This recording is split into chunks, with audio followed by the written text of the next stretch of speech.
बिना देखे तेरी तस्वीर बना सकता हूँ, बिना मिले तेरा हाल बता सकता हूँ। अरे मेरी मोहब्बत में इतनी ताकत है कि तेरे आंख के आंसू अपनी आंख से निकाल सकता हूँ।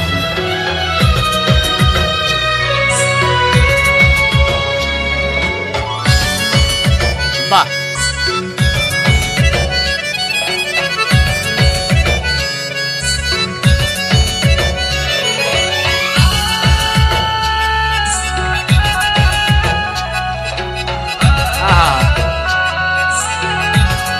बिछड़ के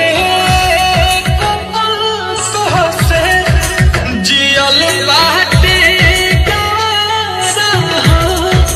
कह कैसे उमर भरला सनम करब गुजारा रोता दिल बेचारा होई प्यार न दोबारा होई प्यार न दोबारा होई प्यार न दोबारा होई प्यार न दोबारा। वाह,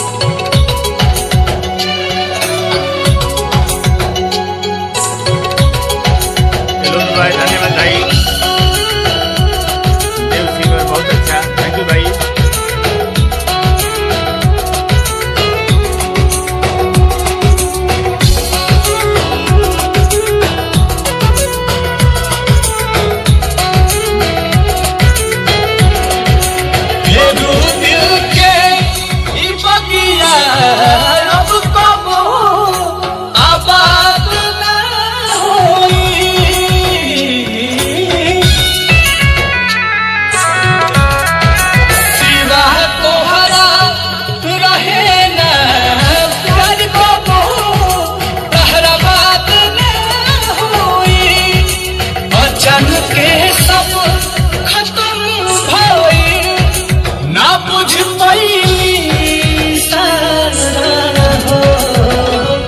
होई प्यार न दोबारा होई प्यार न दोबारा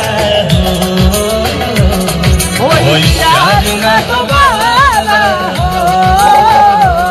होई प्यार न दोबारा। बहुत प्यारा गाना है।